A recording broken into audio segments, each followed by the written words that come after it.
पर दिखा जरूर होगा। यूट्यूब, इंस्टाग्राम पर कहीं न कहीं आपने इस चेहरे को जरूर देखा होगा। बहुत सारे लोग इनका नाम भी जान गए होंगे, लेकिन इनका काम अभी भी लोग समझ नहीं पाए। आखिर ये ऐसा क्या करते हैं जो महीने में 6 लाख का जीएसटी भरते हैं? और आखिर इनके 100 करोड़ के टर्नओवर से लेकर महंगी महंगी कारों के कलेक्शन का सच क्या है, जिसके सामने इनके वीडियोस गुजरते हैं, वो यही सोचने लगता है। और इसीलिए हमने वायरल रवि शर्मा को बुलाया जी न्यूज के कचहरी शो में, और उसके बाद तैयार हुई आपके कई सवालों का जवाब देने वाली ये स्पेशल रिपोर्ट। घड़ियां ही घड़ियां, कार ही कार, 100 करोड़ वाला सपना, चुटकी में चमत्कार, करोड़ों की संपत्ति, 6 लाख की जीएसटी। ये है इंटरनेट की नई सनसनी, नेटवर्क मार्केटिंग के हेवी मोटिवेशन देने वाले रवि शर्मा। क्या रवि शर्मा के वायरल दावों से आपका भी दिमाग हिल गया? क्या रवि शर्मा की लच्छेदार कहानियों से आप भी हैरान रह गए? क्या आपको भी लगने लगा कि करोड़पति बनना कितना आसान है? क्या आप भी सोचने लगे कि आखिर ये आदमी है कौन, कहां मिलेगा? तो अब और ज्यादा सोचने या कंफ्यूज होने की जरूरत नहीं है, क्योंकि रवि शर्मा के वायरल दावों का जवाब जानने के लिए और उसे वेरीफाई करने के लिए हमारी टीम ने सीधे रवि को जी न्यूज कचहरी के कटघरे में बिठा दिया। रवि शर्मा, राजस्थान जयपुर से मैं बिलोंग करता हूं सर। मेरा नाम रवि शर्मा है। जिसके बाद हमने एक एक करके रवि शर्मा से कई सवाल पूछे, जिसे लेकर लोगों के मन में दुविधा और संदेह की स्थिति। आज की कचहरी की कार्रवाई प्रारंभ। रवि शर्मा का ये वीडियो 1 साल पहले आरसीएम से जुड़े एक यूट्यूब चैनल पर अपलोड किया गया।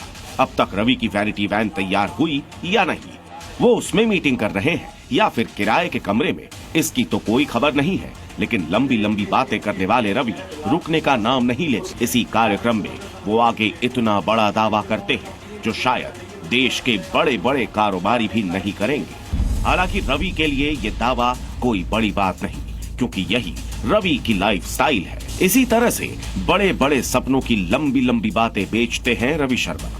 कोई भी ऐसा मंच नहीं जहां अपनी घड़ियों की कहानी नहीं सुनाते। लिमिटेड एडिशन वाली लाखों की घड़ियां खरीदने से पहले रवि शर्मा दूसरी बार नहीं सोचते। बातों से तिल का ताड़ बनाने वाले रवि शर्मा की हर बात कुछ इसी तरह अपने बिजनेस मॉडल पर आकर रुकती है। ऐसे में रवि के दावों की असलियत जानने और समझने के लिए हमने उनकी बातों को सामने सामने सीधे उन्हीं से सवाल किया। 100 करोड़ के टर्नओवर की बात रवि शर्मा के सबसे वायरल वीडियोस में से एक है।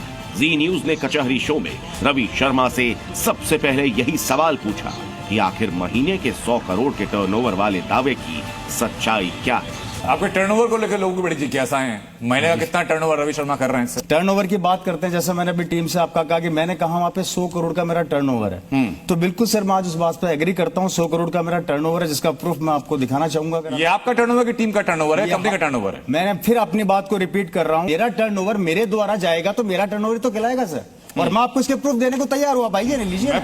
उनकी पूरी टीम और कंपनी की कमाई पर सफाई देकर रवि शर्मा ने 100 करोड़ के टर्नओवर पर प्रूफ देने का दावा किया। जी न्यूज कचहरी में रवि शर्मा से मार्केटिंग एक्सपर्ट के तौर पर मौजूद योगेंद्र कपूर ने इनके बिजनेस मॉडल पर भी सवाल किए। अगर हम इंडिया के अंदर इस कंसेप्ट को देखें जी, तो मेरा आपसे ये सवाल रहेगा कि ऐसा क्यों होता है कि जितनी भी मल्टी लेवल कंपनीज हैं इस मार्केटिंग के कंसेप्ट में, जो पिरामिड मॉडल के अंदर वर्क करती हैं, उनमें से एक भी कंपनी इंडिया के अंदर रजिस्टर्ड नहीं है ऑन स्टॉक एक्सचेंज। सर देखिए, डायरेक्ट सेलिंग कंपनी है, इसका जो आप बता रहे हैं ये इंडस्ट्री हमारी जो है, फर्स्ट ऑफ ऑल तो मल्टी लेवल डायरेक्ट सेलिंग का डिफरेंस मैं बता देता हूं। डायरेक्ट सेलिंग का मतलब होता है कि कंपनी के द्वारा कोई प्रोडक्ट बनाया और उसको एक कंज्यूमर तक पहुंचाया, उसके बीच का जो मुनाफा होता है, जो कुछ चुने हुए लोगों के पास जाता है, वो एक चैनल के थ्रू जाता है। डायरेक्ट सेलिंग कंसेप्ट उसको एक आम आदमी को उसकी फैसिलिटी देने का प्रयास करता है, और उसी के अंदर डायरेक्ट सेलिंग कंपनीज काम करती है। और जिस कंपनी में हम काम कर रहे हैं उसके कुछ एक्ट्स हैं, जो यहाँ पर हमारे एक साथी मित्र बैठे हैं, उसके बारे में आप उनसे जानकारी ले सकते हैं। उनके पास पूरे डॉक्यूमेंट्स, उसके प्रूफ हैं, वो भी आपको देंगे। इसके बारे में अगर आप पूछना चाहें तो मिस्टर सुरेंद्र वसी यहीं पर मौजूद हैं, राइट। तो उस वे से ये हमारे पास आता है, और इसके ऊपर शायद 2021 के अंदर हमारे पास एक एक्ट भी तैयार हुआ जिसके ऊपर डायरेक्ट सेलिंग इंडस्ट्री क्या है, कितनी लीगल है, उसके ऊपर बिल्कुल चर्चा हुई, और उसको काफी हद तक उसको हमें सरकार के द्वारा हमें अच्छा वो मिला, सपोर्ट मिला उसका काफी। रवि शर्मा ने अपने जवाब में अपनी कंपनी को मल्टी लेवल मार्केटिंग से अलग बताने की कोशिश की और कानूनी तौर पर हर तरीके से सही होने का दावा किया। ऐसे में रवि शर्मा से सीधा सवाल ये था कि आखिर इतने लोग आपकी वीडियोस को देखकर प्रभावित हो रहे हैं, क्या आपके तरीके से लोग भ्रमित नहीं हो रहे? मेरा कंसर्न सिर्फ ये है कि आज की तारीख में आप सोशल मीडिया सेंसेशन बने हैं, लोग आपकी वीडियोस को शेयर कर रहे हैं, और मैं खुद ऐसे लोगों से मिला हूं जब मैं आपके शो के बारे में पढ़ रहा था, जो लोग ये विश्वास करके बैठे हैं कि आदमी इकलौते बूते ऐसा कर रहा है। जो व्यक्ति सुनेगा कि एक व्यक्ति ऐसा है जो कि डायरेक्ट मार्केटिंग से, डायरेक्ट सेल से 100 करोड़ रुपए का टर्नओवर कर ले रहा है, जो बड़ी बड़ी लग्जरी गाड़ी खरीद ले रहा है, जो कॉलोनी में सबसे बड़ा बंगला खरीद ले रहा है, उस व्यक्ति का अनुसरण क्यों ना किया जाए? सर मैं आपसे यहाँ पे एक चीज क्लियर कर देना चाह रहा हूँ। मैंने यहाँ पे जो बातें बोली है जिसको आप दिखा रहे हैं, फर्स्ट ऑफ ऑल तो मैं कहना चाह रहा हूँ कि जो प्रॉपर्टी की बात मैंने करी उसके लिए मैंने आपके सामने तथ्य पहले भी यहाँ पे पेश कर दिए हैं। आप देखना चाहे तो तथ्य मैं आपको वापस पेश कर देता हूँ। क्या है सर ये वो मॉल है जिसको हमने जयपुर में बनाया, राइट सर। इसको आप ओन करते हैं कि आपकी टीम है, आपकी कंपनी? नहीं, इसको मैं ओन करता हूँ सर। ये आपकी निजी हाँ, है? ये मेरी लीगल। ये किसी टीम का वास्ता नहीं है इसमें? नहीं सर, फिर वही बात आप घूम फिर के कर रहे हैं। टीम से मीनिंग आप क्या कहना चाह रहे हैं? सर मैं अपने नाम पर प्रॉपर्टी रजिस्टर कर रहा हूं या अपनी टीम के बिहार पर प्रॉपर्टी रजिस्टर कर रहा हूं, दोनों फर्क है ना? ये निजी संपत्ति है कि कंपनी की संपत्ति है? ये ऑन प्रॉपर्टी है सर, खुद निजी की संपत्ति है, बिल्कुल, मदर प्राइवेट प्रॉपर्टी। हाँ ठीक है, उसको ये है, और ये हमने प्रूफ के साथ मैंने आपके सामने रखा है, और ये मैंने आरसीएम वर्ल्ड इसमें खोला जो मैंने बोला, ये आप देख सकते हैं। रवि शर्मा के दावों की पड़ताल अधूरी है। ऐसे में अगर उनकी कुछ बातों को सही मान लिया जाए तब भी उनके बयानों का कोई और छोर नहीं है। जयपुर के मॉल की फोटो दिखाने वाले रवि का प्लान ऐसा है जिसे सुनकर किसी के भी होश उड़ जाएंगे। रवि शर्मा इस अंदाज में जितनी अपनी रईसी के किस्से सुनाते हैं, उसी तरह से उनके पिता की गुर्बत और मुश्किलों की कहानियों से भी लोगों को लुभाने की कोशिश करते हैं। मेरे फादर ने इस डायरेक्ट सेलिंग कंसेप्ट को सन 2000 में चालू किया था, और इस कंसेप्ट के साथ वो आगे बढ़े, और 2012-13 में उनका देहांत होने के बाद, जैसा कि हमारे इस कंसेप्ट की एक नेचर है कि एक जनरेशन के बाद दूसरी जनरेशन में बिजनेस ट्रांसफर होता है, तो उसके बाद ये मेरे पास आया और तब से मैं इसको ऑन करने लगा। रवि शर्मा कई वीडियोस में बताते हैं कि कॉलेज जाने तक उनके पिता ओपी शर्मा के पास एक पैंट भी नहीं थी, लेकिन उनके पिता की जिद और आरसीएम के बिजनेस ने पूरे खानदान की जिंदगी बदल दी।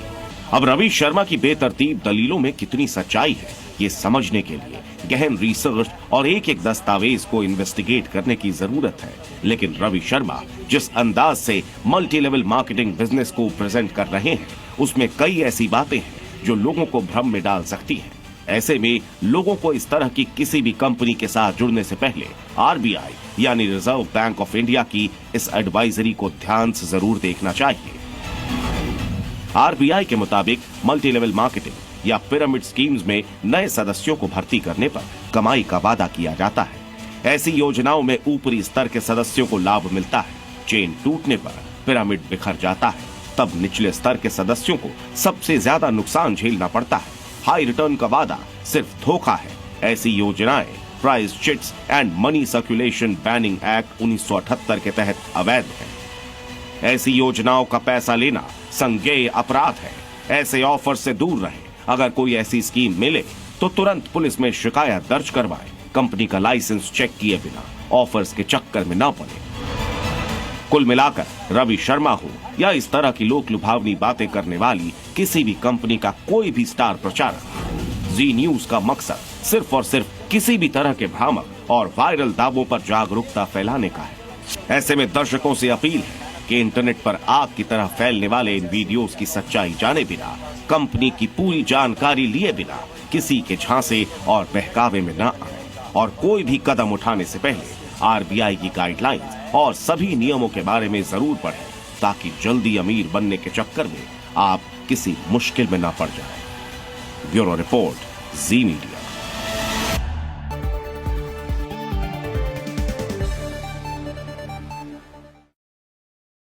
और एक चेहरा पिछले